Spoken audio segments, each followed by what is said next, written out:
Hey, what's kicking my fanatics? I'm here at the lake. It's called Usug Pusta. It's like a lake here, you can see, where they put in fish.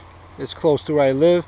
So I came here now for a short session, and I'm fishing two setups. A heavy setup here. I'm gonna show that when I rebait what's on that. And here I've got a light setup, and here, as you can see, I got a nice silver rod, as you can see here. And I caught this guy on here. You can see here I got this small 10 size hook, a little fake corn with chocolate taste, swivel. Here comes a 30-gram method feeder, and I filled it with sweet, it's a dark sweet ground bait, and then I put in pellets, red pellets into it, halibut pellets, and then I mixed it all with water and also mango juice aroma to increase you know, its attractiveness. So I'm gonna rebait that now, let the fish go, and then once I rebait this heavier setup, I'll come back and explain in more detail what that's all about. But I'll go through this one. I got a 3000 size Diva Sweepfly reel, 0.22 feeder line here, dark, sinks good, monofilament.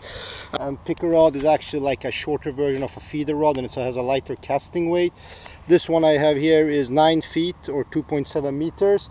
It's got a casting weight of 10 to 45 grams, and this is my light setup, and I'm throwing this close out about 15 meters, 20 meters. And yeah, I'll show you here. It's got this quiver tip. It's got two inserts. I have the red one on now. It works better with the heavier 30-gram feeders. If you're using like a 20-gram feeder or below that, then I would change this. This is neon green tip. It's more sensitive, softer, shows better subtle bites. And then we have the heavy setup. I'll show that one once we take it out and rebait. I rebait every 15 minutes.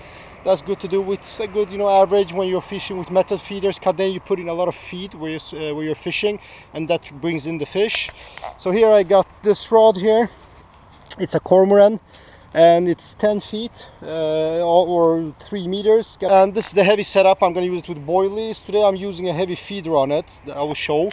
Line, I got 0.25 monofilament. As a leader, shock leader, when I throw out so it doesn't snap off, I'm using 0.20 millimeter what do you call that, braid, and it's been spooled on a couple of times on the spool, so you have some line to play with when you retie, so it doesn't get too short.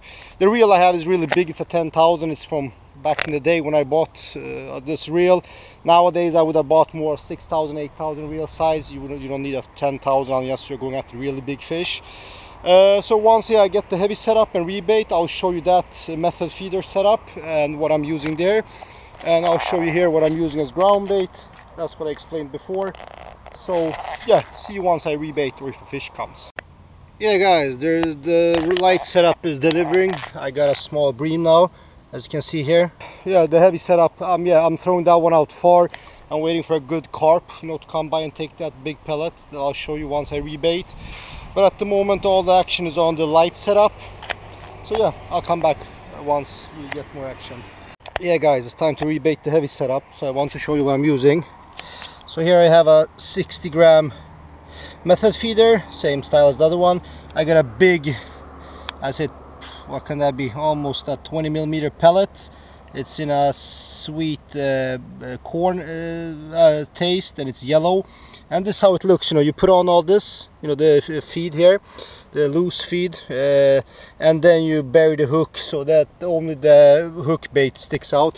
And the hook bait is of course on a little like a stinger, like a spike. I'm not actually hooking it through the, there is hook bait you can put on the hook, but I like this setup because then the hook is free from the actual bait, and once the fish sucks up the bait, it usually gets stuck in the bottom or on the side or up in the roof of the mouth in a real nice fashion.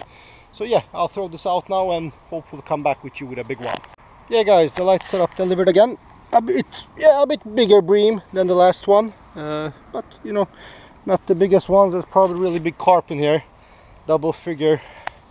Yeah, but that's what we have, you know, the heavy setup for. But still, that's why I like to combine a heavy setup, because then you can wait, you know, give the big fish their time, and then at least you have some fun with smaller fish if something happens, so it doesn't get too boring. So now I'm releasing this fish out of the net.